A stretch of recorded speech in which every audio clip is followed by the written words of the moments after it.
Welcome to Triumph IAS. It's a daily mains practice question and answer series. This program is exclusively designed for UPSC CSE aspirants.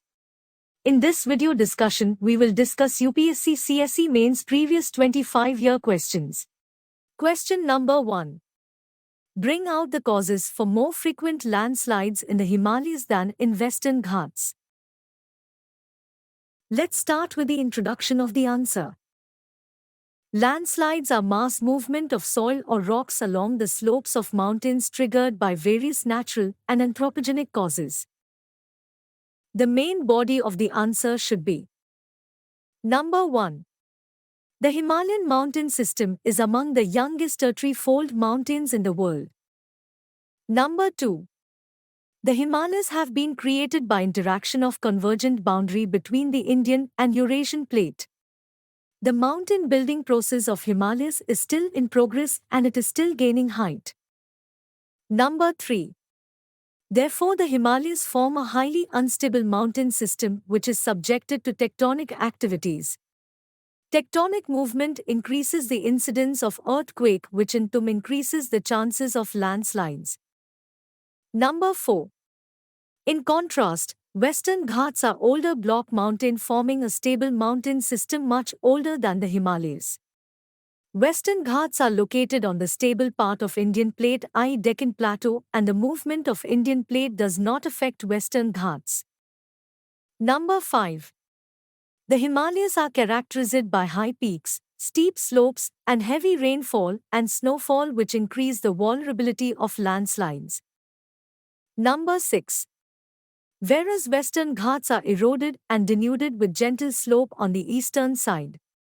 Also there is no snowfall and very little rainfall on the leeward side of the mountain. Therefore there are very few landslides in the Western Ghats. The conclusion of the answer is unplanned constructions in the Himalayas, shifting cultivation, growth of industries, and tourist influx in the region has also increased the vulnerability. Question number 2. Hunger and poverty are the biggest challenges for good governance in India still today. Evaluate how far successive governments have progressed in dealing with these humongous problems. Suggest measures for improvement. Let's start with the introduction of the answer. Despite being one of the fastest growing economies in the world today, 1 in every 5 Indian is poor. India came in at 100 out of 119 countries on the Global Hunger Index 2017. India is behind many neighboring countries like China, Bangladesh, Nepal, and Sri Lanka. The main body of the answer should be #1. According to UN report, India is home to 23.4% of world's hungry. Goal 1 and 2 of the United Nations Sustainable Development Goals, SDGs, envision eradicating poverty and ending hunger by 2030. But India still stands miles away from achieving these targets. Number 2. Successive governments have launched a series of programs to eliminate hunger and reduce poverty. But still India is cursed with housing the largest number of hungry people in the world. India is home to the highest number of stunted and wasted children in the world, according to the recent Global Nutrition Report. Number 3. Targeted public distribution system has at least ensured the availability of food at subsidized prices at the household level to the poor. Some states like Tamil Nadu and Kerala has done exceptionally well in arresting the mass hunger and poverty. Number 4. ICDS has helped in reducing malnutrition amongst children aged between 0 to 3 years. Midday meal scheme is trying to arrest the malnutrition among the school-going children. Mega schemes such as Magnrega have ensured at least the basic level of income to the rural folk. Number 5. However, a lot of effort is still needed to rescue India from the vicious cycle of mass poverty and hunger. Better income generation programs are needed. Better management of slums in urban areas, more opportunities and support for self-employment is needed. Number 6. Low performance on hunger index can be improved by moving towards nutritional security by way of promotion of Nutri cereals and other supplements. Conclusion of the answer Conclusion of the answer is the overall governance is missing the element of inclusiveness. Education need to be able to make one get employment. The loopholes in the system should be filled up so that the efforts of government reach the last man. Question number 3. Should the pursuit of carbon credit and clean development mechanism set up under UNFCCC be maintained even though there has been a massive slide in the value of carbon credit? Discuss with respect to India's energy needs for economic growth.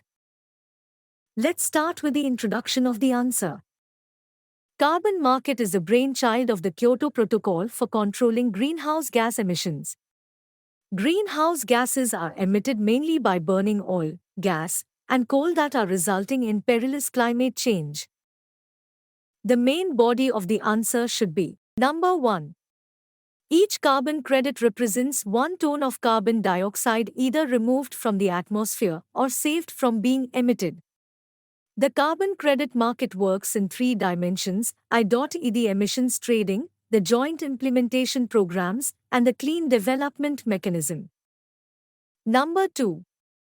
The Clean Development Mechanism, CDM, allows early transition countries, etc., and its private sector operators an option to attract a hard currency revenue stream by selling carbon credits from projects that reduce greenhouse gas emissions. Number 3. In this way, new investment in environmental sound projects in industry, power, mining, district heating, and waste treatment are being prioritized. Number 4. Carbon credits are proofs of having reduced 1 metric ton of CO2 equivalent. To be eligible for selling credits under the COM, projects must meet a set of criteria and be approved and verified by organizations registered under the UNFCCC. Number 5. Many project-specific methodologies have been developed since the inception of the mechanism in order to determine the contribution of a specific activity to emissions reductions. Number 6. In order to ensure that credits traded under the CDM embody effective climate action, they must be backed by emissions reductions which are real, additional, verifiable, and permanent. Number 7. This means that the emissions reductions achieved, real, would not have happened in the absence of the mechanism, additional, will have been reduced or avoided forever, permanent, and can be traced back to a specific project and activity, verifiable. Number 8. Additionally, projects issuing credits should benefit communities at a local level and contribute to their sustainable development. Carbon credits and India's energy needs for economic growth. Number 1. There is a belief that carbon trading offers a golden opportunity for developing countries like India to get foreign funds. The carbon market creates the opportunities for companies which are unable to meet their emission targets to purchase these carbon credits from the market, i.e. from some other institution individual which conform to the targets by emitting below the ceiling levels and therefore has surplus of credits. Number 2. A developing nation such as India, therefore, turns out to be a seller of such credits, which eventually provides them with monetary gains. Emission reduction, eventually, was being treated as a commodity all across the world and received greater sanctity with the Kyoto Protocol. Number 3. India comes under the third category of signatories to United Nations Framework Convention on Climate Change. India became a signatory to the Kyoto Protocol in August 2002. The next few years witnessed watershed events with India emerging a world leader in reduction of greenhouse gases by adopting clean development mechanisms, CDMs. Number 4. Certain estimates even stated that if India would have been able to capture a 10% share of the global CDM market, annual certified emission reductions, CER, revenues to the country could range from $10 million to $300 million. Conclusion of the answer is No doubt, the carbon market created a solid foundation for sustainable development financing through the market mechanism.